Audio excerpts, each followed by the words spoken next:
नमस्कार, मैं हूं शिखा शुक्ला और आप देख रहे हैं रियल न्यूज। आइए रुक करते हैं आज की ताजा तरीन बड़ी खबरों की ओर।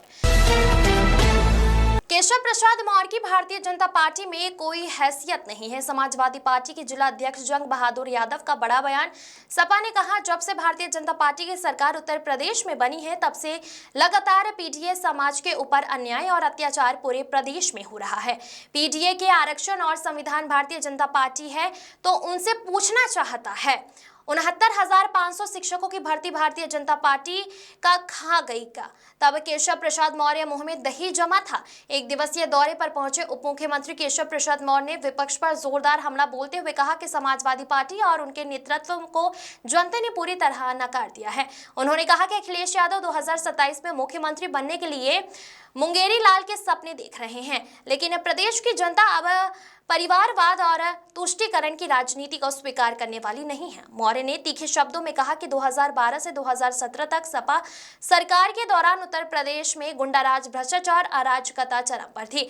उस दौरान को प्रदेश की जनता कभी नहीं भूल सकती है। उन्होंने दावा किया है कि भाजपा सरकार ने कानून व्यवस्था को मजबूत किया है और प्रदेश को विकास की मुख्य धारा में लाया है। उन्होंने आगे कहा कि 2027 ही नहीं 2047 तक भी सपा सत्ता के सपने देखती रह जाएगी, क्योंकि जनता विकास और राष्ट्रवाद की राजनीति के साथ खड़ी है। अमित मौर्य की रिपोर्ट। पिछड़े वर्ग के लोगों के आरक्षण को भारतीय जनता पार्टी खा गई। तब केशव प्रसाद मौर्य के मुंह में दही जमा था। छात्रों के ऊपर बर्बर लाठियां बरसाई गई। तब केशव प्रसाद मौर्य कहां थे? अभी लेखपाल भर्ती में जिस तरीके से पिछड़ों के आरक्षण को काटने का काम भारतीय जनता पार्टी ने किया, हमारे नेता आदरणीय अखिलेश यादव जी ने मजबूती के साथ आवाज मुखर किया, तब जाकर के वो आरक्षण वापस हुआ। जिस तरीके से आयोग में ओवरलैपिंग को समाप्त किया जा रहा है, किस तरीके से ओबीसी की मेरिट हाई जाने के बाद भी उन लोगों को नौकरी में बड़ी मौका नहीं मिल रहा है, केशव प्रसाद मौर्य जी को ये नहीं दिखाई दे रहा है। केशव प्रसाद मौर्य जी भारतीय जनता पार्टी में इनकी कोई हैसियत नहीं बौखलाए हुए हैं। किस रामराज्य की बात करते हैं? मैं पूछना चाहता हूं कि उस रामराज्य की बात आप करते हैं कि जिस रामराज्य में पिछड़े और दलित समाज के लोगों को भालू और बानर की संज्ञा दी गई। केशव प्रसाद मौर्य जी की भी हैसियत उसी रामराज्य में ओबीसी की, पिछड़ों की, दलितों की हैसियत भालू और बानर के बराबर है। इन लोगों की भी हैसियत भारतीय जनता पार्टी में भालू और बानर के बराबर है। इसलिए अनाप शनाप बातें कर रहे हैं और मैं इनको साफ तौर पर बताना चाहता हूं, उत्तर प्रदेश में लोकसभा के चुनाव में उत्तर प्रदेश की जनता ने निर्णय ले लिया है कि श्री अखिलेश यादव ही उत्तर प्रदेश के अगले मुख्यमंत्री होंगे।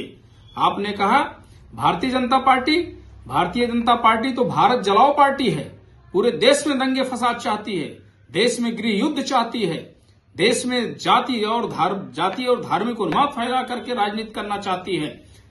भारतीय जनता पार्टी को लोकसभा के चुनाव में उत्तर प्रदेश की जनता ने बाहर का रास्ता दिखाया है और विधानसभा के 2027 के चुनाव में उत्तर प्रदेश की जनता बाहर का रास्ता दिखाते हुए श्री अखिलेश यादव के नेतृत्व में पीडीए समाज के उत्थान के लिए उत्तर प्रदेश में बहुमत से समाजवादी पार्टी की सरकार उत्तर प्रदेश की जनता और पीडीए समाज बनाने का काम करेगा।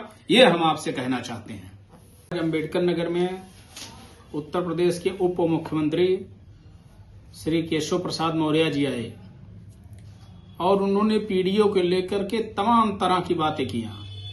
मैं उनसे पूछना चाहता हूं कि जब से भारतीय जनता पार्टी की सरकार उत्तर प्रदेश में बनी है तब से लगातार पीडीए समाज के ऊपर अन्याय और अत्याचार पूरे प्रदेश में हो रहे हैं। जिस तरीके से उन्होंने कहा कि पीडीए के आरक्षण और संविधान बाबा साहब को मानने वाली भारतीय जनता पार्टी है, मैं उनसे पूछना चाहता हूं 69,500 भर्ती के शिक्षकों में किस तरीके से पिछड़े वर्ग के लोगों के आरक्षण को भारतीय जनता पार्टी खा गई। तब केशव प्रसाद मौर्य के मुंह में दही जमा था। छात्रों के ऊपर बर्बर लाठियां बरसाई गई। तब केशव प्रसाद मौर्य कहां थे? अभी लेखपाल भर्ती में जिस तरीके से पिछड़ों के आरक्षण को काटने का काम भारतीय जनता पार्टी ने किया, हमारे नेता आदरणीय अखिलेश यादव जी ने मजबूती के साथ आवाज मुखर किया, तब जाकर के वो आरक्षण वापस हुआ। जिस तरीके से आयोग में ओवरलैपिंग को समाप्त किया जा रहा है, किस तरीके से ओबीसी की मेरिट हाई जाने के बाद भी उन लोगों को नौकरी में बड़ी मौका नहीं मिल रहा है, केशव प्रसाद मौर्य जी को ये नहीं दिखाई दे रहा है? केशव प्रसाद मौर्य जी भारतीय जनता पार्टी में इनकी कोई हैसियत नहीं बौखलाए हुए हैं। किस रामराज्य की बात करते हैं?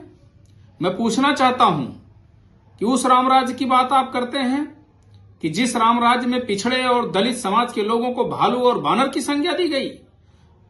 केशव प्रसाद मौर्य जी की भी हैसियत उसी रामराज्य में ओबीसी की, पिछड़ों की, दलितों की हैसियत भालू और बानर के बराबर है। इन लोगों की भी हैसियत भारतीय जनता पार्टी में भालू और बानर के बराबर है। इसलिए अनाप शनाप बातें कर रहे हैं और मैं इनको साफ तौर पर बताना चाहता हूं, उत्तर प्रदेश में लोकसभा के चुनाव में उत्तर प्रदेश की जनता ने निर्णय ले लिया है कि श्री अखिलेश यादव ही उत्तर प्रदेश के अगले मुख्यमंत्री होंगे। आपने कहा भारतीय जनता पार्टी तो भारत जलाओ पार्टी है, पूरे देश में दंगे फसाद चाहती है, देश में गृह युद्ध चाहती है, देश में जाति और धार्मिक उन्माद फैला करके राजनीति करना चाहती है। भारतीय जनता पार्टी को लोकसभा के चुनाव में उत्तर प्रदेश की जनता ने बाहर का रास्ता दिखाया है और विधानसभा के 2027 के चुनाव में उत्तर प्रदेश की जनता बाहर का रास्ता दिखाते हुए श्री अखिलेश यादव के नेतृत्व में पीडीए समाज के उत्थान के लिए उत्तर प्रदेश में बहुमत से समाजवादी पार्टी की सरकार उत्तर प्रदेश की जनता और पीडीए समाज बनाने का काम करेगा। ये हम आपसे कहना चाहते हैं।